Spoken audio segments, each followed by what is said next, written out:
വിശക്കുമ്പോൾ വെള്ളം കുടിക്കൂ എന്ന് പറയും. അപ്പോൾ നമ്മൾ ഭക്ഷണം കഴിക്കുന്നത് കുറയുന്നു. വെള്ളം കുടിച്ചാൽ വെയിറ്റ് കൂടുമോ? അയ്യോ, ഒരിക്കലും ഇല്ല.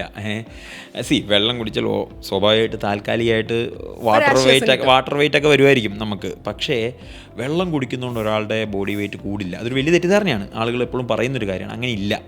എന്ന് മാത്രമല്ല, വെള്ളം കുടിക്കേണ്ടത് ഓരോരുത്തരുടെ ആരോഗ്യം നിലനിർത്താൻ വേണ്ടി ഏറ്റവും പ്രധാനപ്പെട്ടൊരു കാര്യം കൂടിയാണ്. നമ്മളുടെ ബേസിക് മെറ്റബോളിസത്തിന് വേണ്ടി, നമ്മുടെ ബേസിക് ബോഡിയിൽ നടക്കേണ്ട ആക്ടിവിറ്റിക്ക് വേണ്ടിയൊക്കെ വെള്ളം കുടിക്കുന്നത് വളരെ വളരെ അത്യന്താപേക്ഷിതമായൊരു കാര്യമാണ്. നമ്മൾ നേരത്തെ പറഞ്ഞ പോലെ ഒരു ദിവസം ഒരു 3 ലിറ്റേഴ്സെങ്കിലും വാട്ടർ നമ്മൾ ഇൻടേക്ക് ചെയ്യണം എന്നുള്ളതാണ് നമ്മുടെ ബോഡിയിലെ ഹെൽത്ത് മെയിൻറ്റെയിൻ ചെയ്യാൻ ഏറ്റവും പ്രധാനപ്പെട്ടത്. അതുകൊണ്ട് ബോഡി എപ്പോഴും ഹൈഡ്രേറ്റഡ് ആക്കി വെക്കുക. ഒരു സമയത്തും ഡീഹൈഡ്രേറ്റഡ് ആവാതിരിക്കുക. വെള്ളം കുടിച്ചാൽ ആരുടെയും വെയിറ്റ് കൂടില്ല എന്ന് മാത്രമല്ല, വെള്ളം കുടിച്ചുകൊണ്ടേ ഇരിക്കുന്നതാണ് ആരോഗ്യത്തിന് ഏറ്റവും പ്രധാനപ്പെട്ടത്. വെള്ളം കുടിക്കുന്നത് സ്കിന്നിന് നല്ലതാണ്, ശരീരത്തിന് നമുക്ക് ഓവറോൾ നല്ലതാണെന്ന് പറയുന്നത് കൊണ്ട് വെള്ളം ഒരുപാട് കുടിക്കുന്ന ആൾക്കാരുണ്ട്.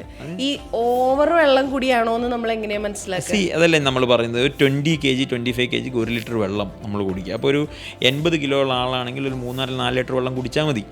60 കിലോ ഉള്ള ആളാണെങ്കിൽ 3 ലിറ്റർ വെള്ളം കുടിച്ചാൽ മതി. അതാണ് നമുക്കുള്ളൊരു പാരാമീറ്റർ. അതിനപ്പുറം വെള്ളം കുടിക്കേണ്ട ആവശ്യമില്ല.